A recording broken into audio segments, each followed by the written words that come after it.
released, fired, thrown from the lot, criminal prosecution. From now on, not even extra work on Lassie. You're through!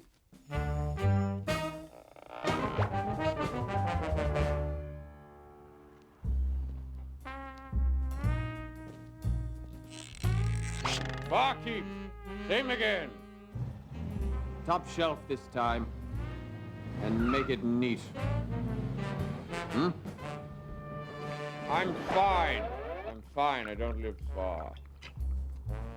Many thanks. $1.50. Why, yes, of course. $1.50.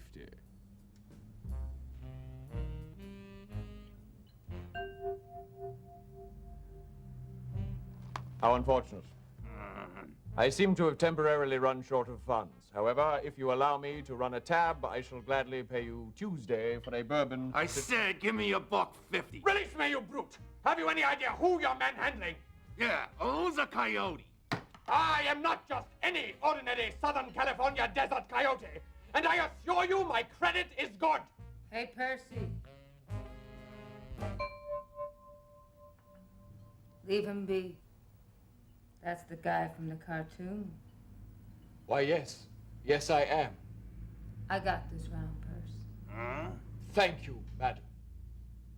You see? Madam, may I ask you a question? Shoot. What am I? You're a movie star. Correct. But beneath that tabloid epithet beats the heart of a carnivore, a predator, a wild beast. 20 years. 20 years. And this is my recompense. Forgive me, but the wounds are much too fresh. 20 years! All my own stunts! 1,000-foot falls, pianos dropped on my head, enormous boulders, and timing. Oh, the ground isn't beneath my feet. Look at the camera, swallow, wave bye-bye, then fall! Where are they going to find another coyote with that ability? Nowhere, that's where. Super comic genius! Run over by trains. Acme rocket-powered roller skates. Acme axle grease, extra slippery. Acme do-it-yourself tornadoes. And what about all that Acme stuff? You'd think someone would get suspicious? Bit of a monopoly there, eh? But did I ever raise a question? Not I. Company coyote, team player, no trouble, Mr. Warner. What, they can you? Yes. Why? It's too long a story, and my throat is much too parched. I'll cancel my engagements. Percy. And smile when you pour this time, or I shall have the ASPCA down here so fast. Many thanks to you and yours. How about to just me?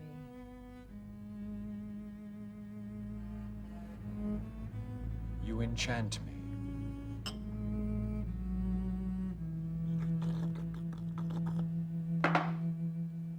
Yes, I am a wild animal, but also in here is an artist. The two working closely together, my passions feeding my intellect, my imagination enhancing my senses.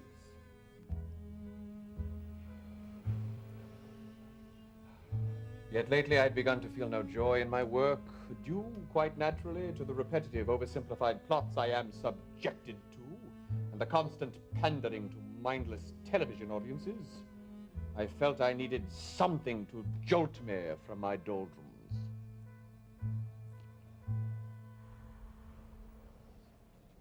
As you no doubt have read, I completed my theatrical education in London, where as a young pup, I played the great Rose. Boy, Yorick. I knew him, Horatio.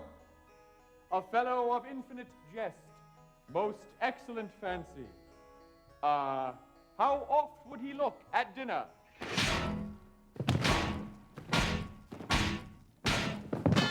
Oh, to perform the classics once more. But where to find the courage? The answer hit me like an anvil to the cranium. I decided to return to school. But oh, who could have predicted that I, with such remarkable promise, would find myself at this stage in my career, having to learn to act again. 2 more, Purse. Double them this time. You're very kind. What may I call you? Mel. Mel. Short for something? Melody, I think. It's been a long time. My merry melody. Call me Ezra. Middle name. Pleased to know you, Ezra. Et vous, mon petit pomme frite. My primary objective was to find a suitable acting class.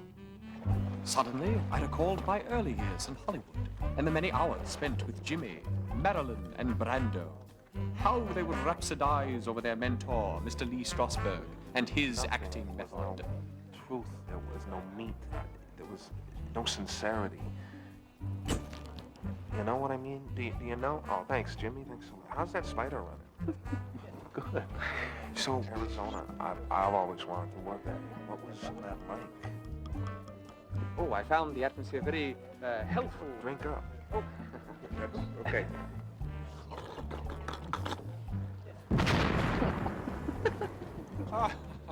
Jimmy.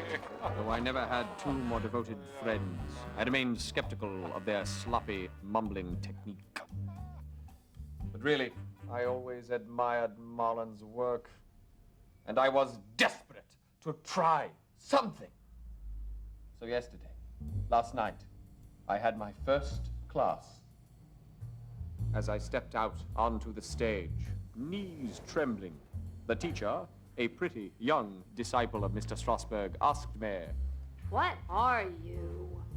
I am a motion picture star. Yes, yes. I've seen your work. Very good, very funny. But aren't you a coyote? And you may think I was trying to be amusing, but I actually looked down at myself, then made some rather banal evolutionary jocularity. Professor Leakey in the house? To which the class barely tittered. Anyone know when the next bus to the Galapagos Islands are? She then said, You are a coyote. In the wild, you would starve. You are not representing your species accurately. What has happened to your passions, your instincts, your soul? Why is it you never catch that fucking bird?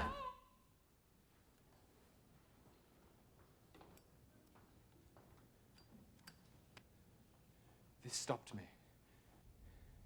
And believe me, I knew the answer. That it's just the movies. But she touched something so deep within me that before I realized it, I was weeping and simply could not continue.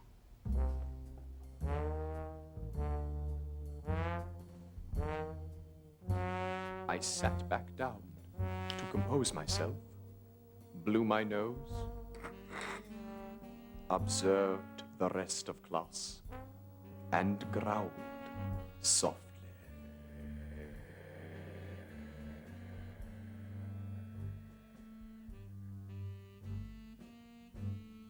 So today, this morning, on the set, I simply could not follow the script. I saw which mesa he was running around, bug-eyed, moronic tongue flapping in the breeze, and I only wish we still did them live like we did in the old days. I caught him! He's not really very fast anymore. It's just the magic of Hollywood. Hollywood creating American heroes out of yesterday's athletes.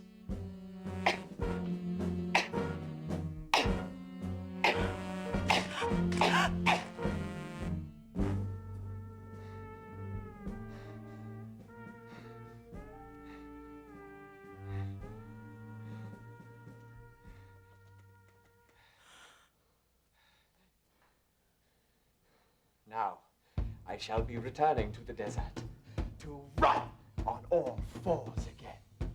Feel the hot sun bake my back for a change. Move with the pack.